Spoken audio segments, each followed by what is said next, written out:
Allies exam पाठशाला में आपका स्वागत है।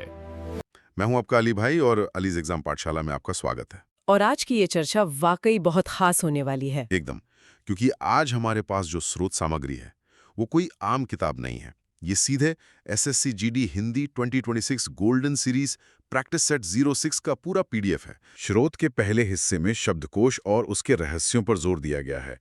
अगर हम इस प्रैक्टिस सेट की पहली स्लाइड, पहले ही बहुविकल्पीय प्रश्न यानी एमसीक्यू को देखें। हाँ, उसमें क्या पूछा गया है? सवाल बहुत सीधा सा लगता है।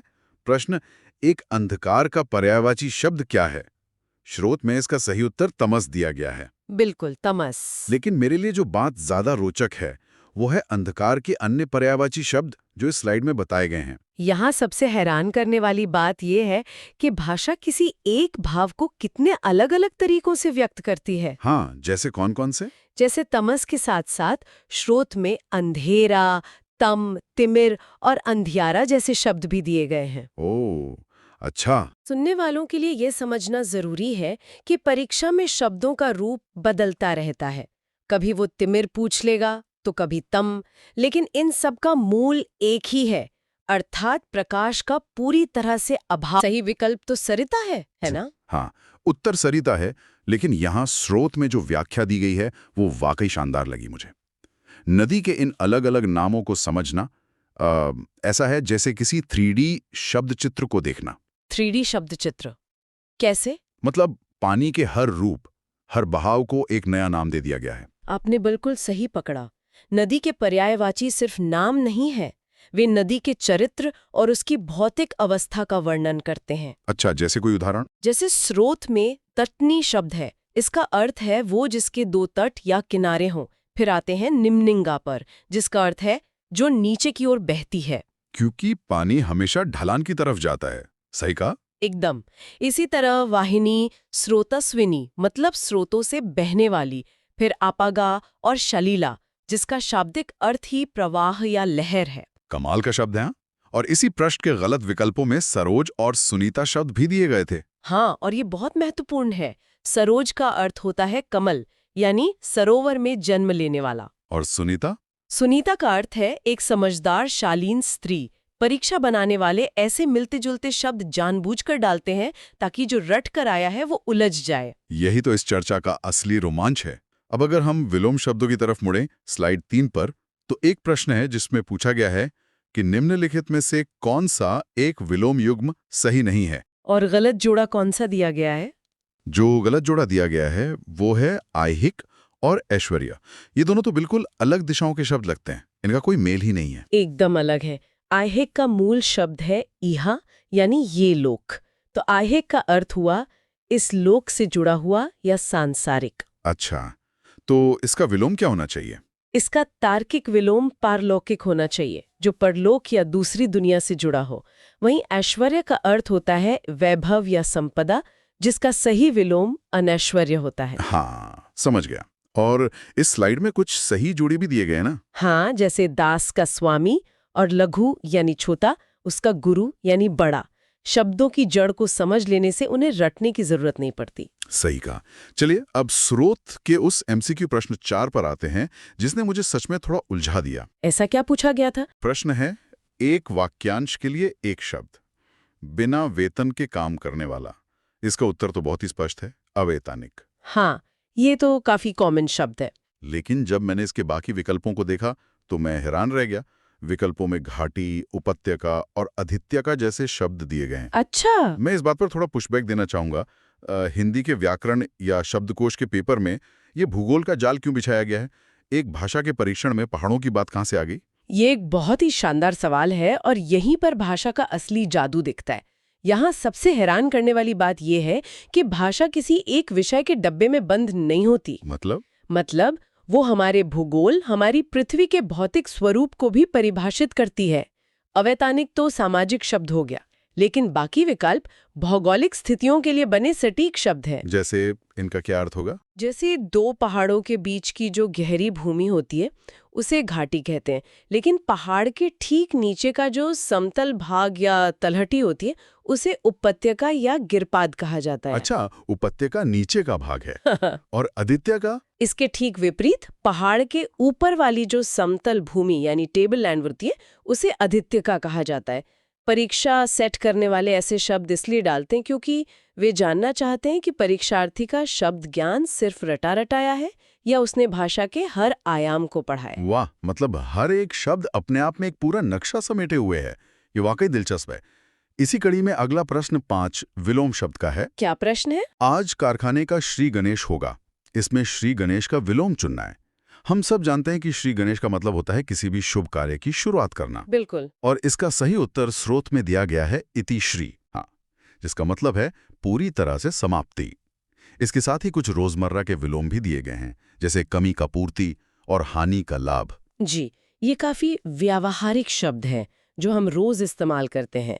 लेकिन जो अगला प्रश्न 6 हमारे सामने आता है वो है वाक्य त्रुटि पहचानने का, और वो हमारी इसी रोजमर्रा की भाषा पर एक बहुत बड़ा प्रहार करता है। क्या वाक्य है वो? प्रश्न में एक वाक्य दिया गया है, अब हमें उनका धन्यवाद देना चाहिए, और पूछा गया है कि इसमें त्रुटि क्या है।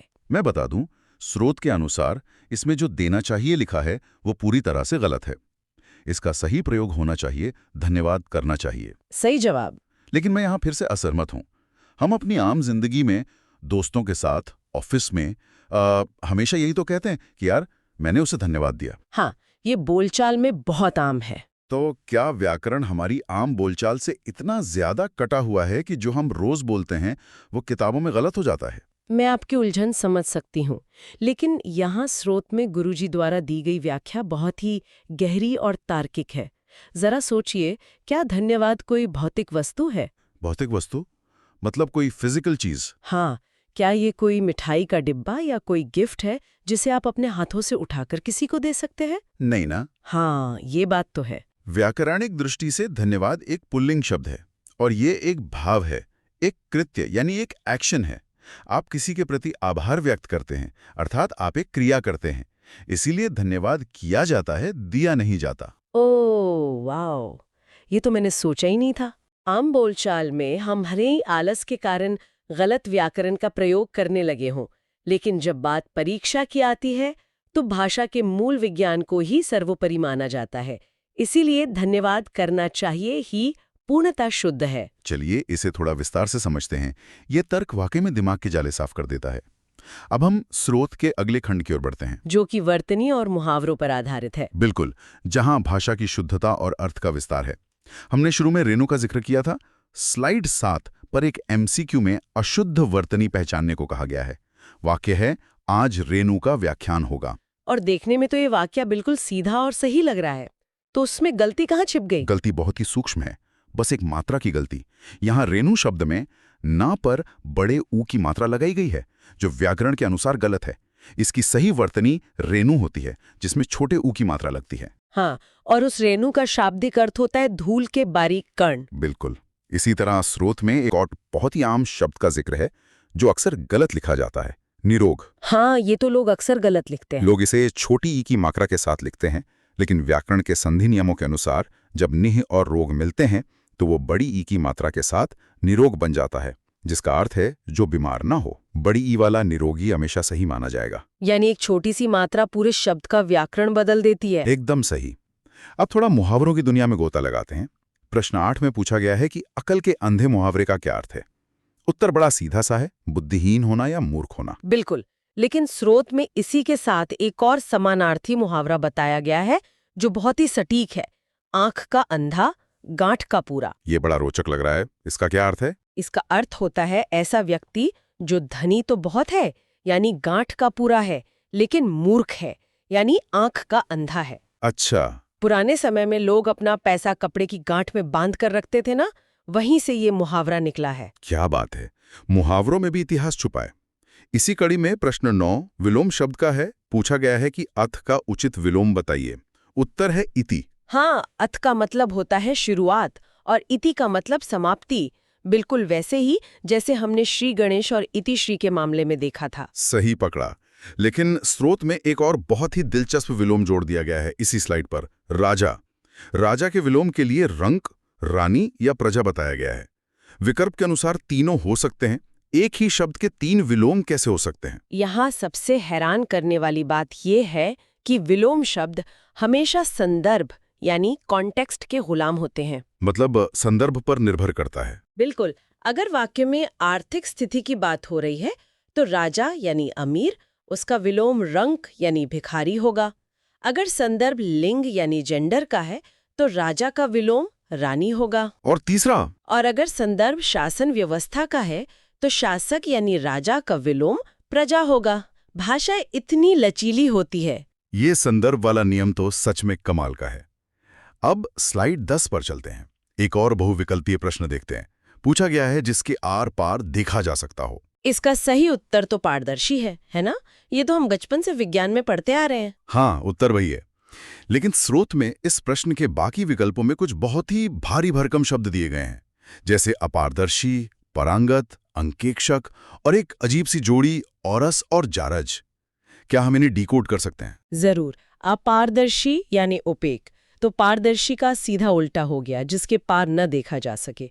परांगत का अर्थ है जो किसी विषय के पार चला गया हो, यानी उसमें माहिर या ज्ञानी हो। और अंकेक्षक क्या होता है? अंकेक्षक अर्थशास्त्र का शब्द है, जिसे हम अंग्रेजी में ऑडिटर कहते हैं, जो आय और व्यय यानी इनकम और एक्सपेंस के अंकों की जांच करता है। ओह, अच्छा। और औरस और जारज का क्या मतलब है? जो सबसे दिलचस्प जोड़ी आपने बताई, औरस और जारज, ये समाज शास्त्र और कानून के शब्द हैं। औरस का अर्थ होता है वैध संतान, यानी अपनी विवाहित पत्नी से उत्पन्न संतान। और इसका विपरीत? इसका ठीक विलोम है जारज, जिसका अर्थ होता है अवैध संतान। ये दिखाता है कि हमारी भाषा में समाज की हर कानूनी और नैतिक स्थिति के लिए कितने स्पष्ट शब्द गढ़े गए हैं।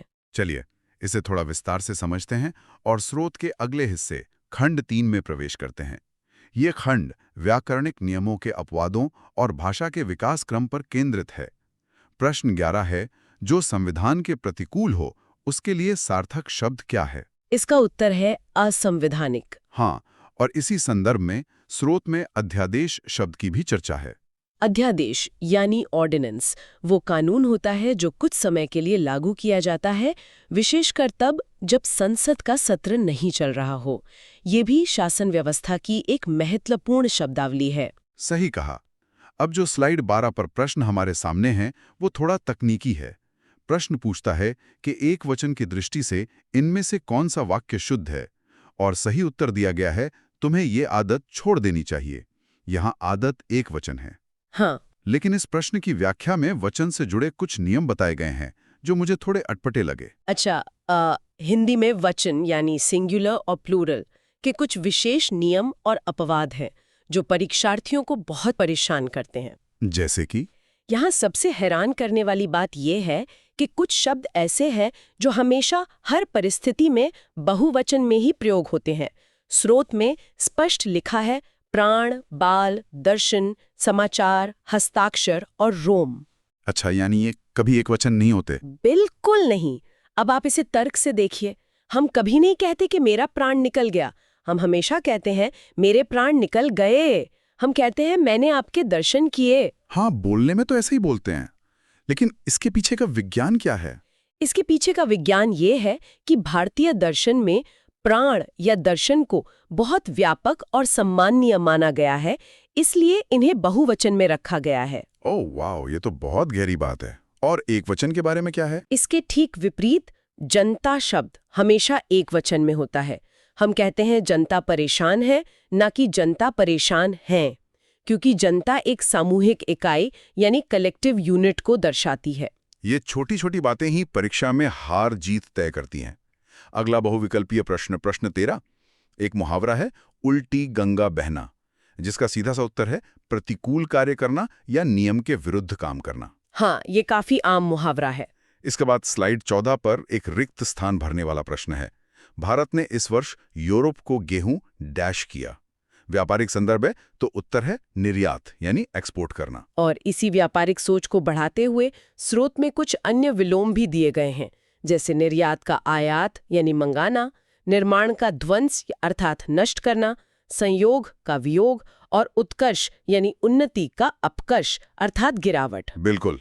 अब जो स्लाइड 15 पर प्रश्न आ रहा है वो मुझे व्यक्तिगत रूप से बहुत रोमांचित करता है। ऐसा क्या है इस प्रश्न में? प्रश्न है, माँ ने मुझे दही लाने को कहा। इस वाक्य में दही का तत्सम रूप क्या होगा? सही उत्तर है दधी। ये तत्सम यानी संस्कृत के शुद्ध शब्द से तद्भव यानी आम बोलचाल के शब्द का जो सफर है, मुझे तो ये किसी भाषाई टाइम मशीन की तरह लगता है। भाषाई टाइम मशीन? हाँ, हम शब्दों को सदियों का सफर करते हुए देख सकते हैं। भाषाई टाइम मशीन, ये एक बहुत ही सुंदर उपमा दी आपने। भाषा का एक सर्वमान्य नियम है जिसे मुख सुख कहते हैं, यानी बोलने में आसानी। मुख सुख? अच्छा। भाषा हमेशा कठिन से सरल की ओर बहती है। संस्कृत के जो शुद्ध तत्सम शब्द थे वे समय के साथ लोगों की जुबान पर ढलते ढलते आसान तद्भव रूप में आ गए। स्रोत में इसका कोई और उदाहरण है क्या? हाँ, स्रोत में ये विकास क्रम बहुत अच्छे से दर्ज है। जैसे प्राचीन काल में जिसे खतवा कहा जाता था, वो समय के साथ घिसकर खाट बन गया। गोधूम इतना भारी शब्द था कि आम आदमी ने उसे गेहूं बना दिया। अरे वाह! क्षीर बदलकर खीर हो गया, दुग्ध से दूध हो गया।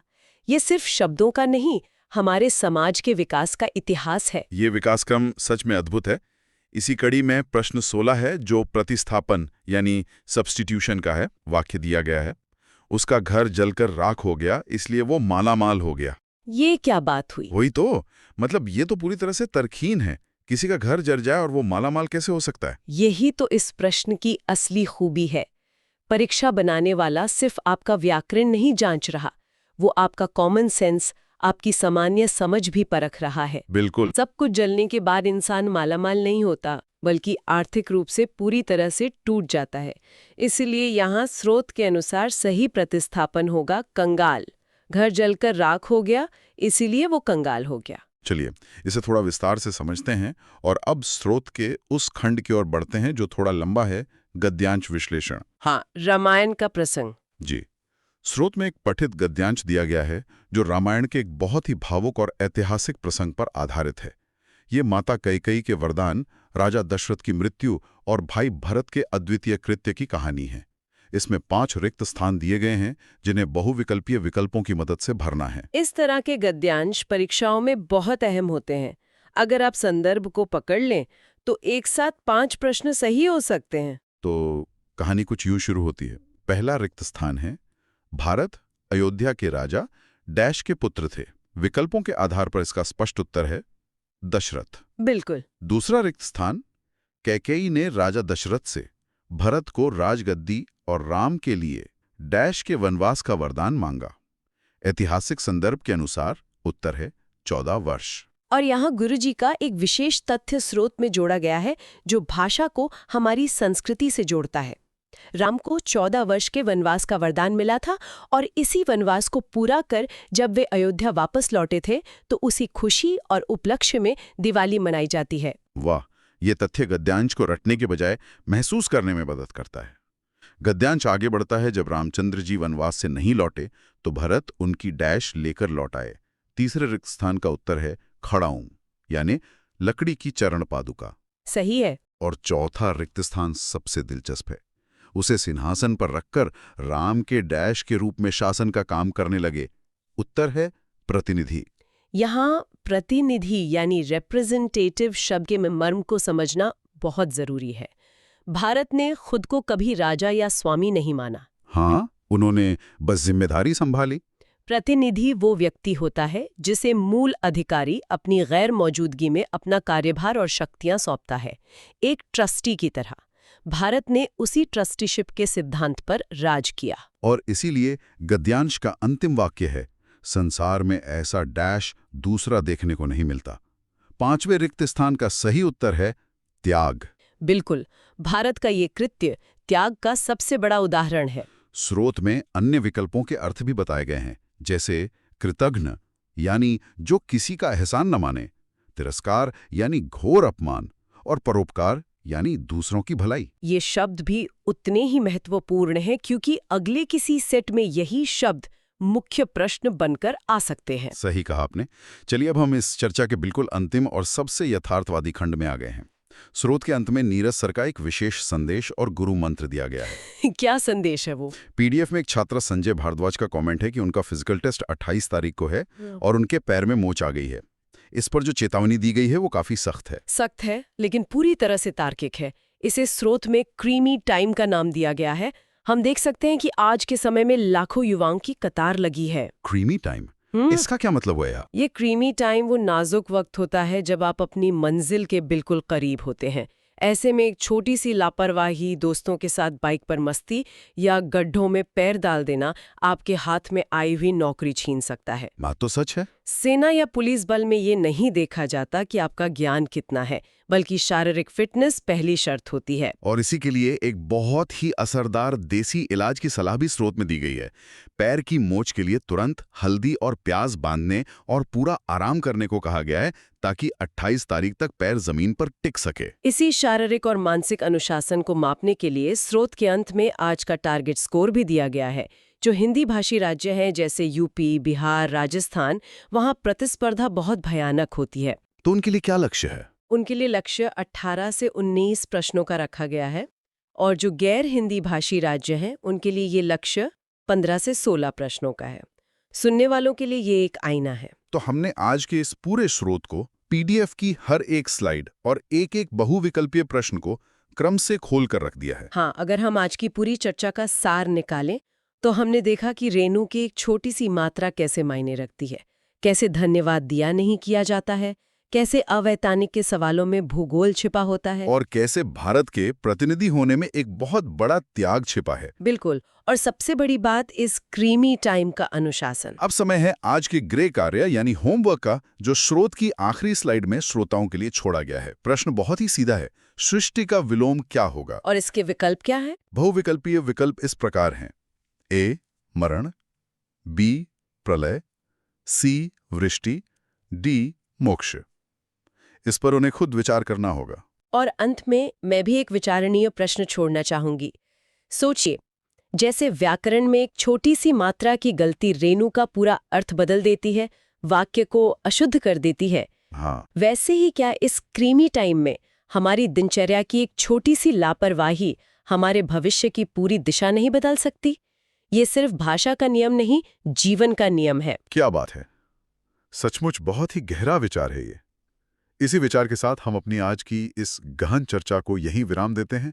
जय हिंद, जय भारत।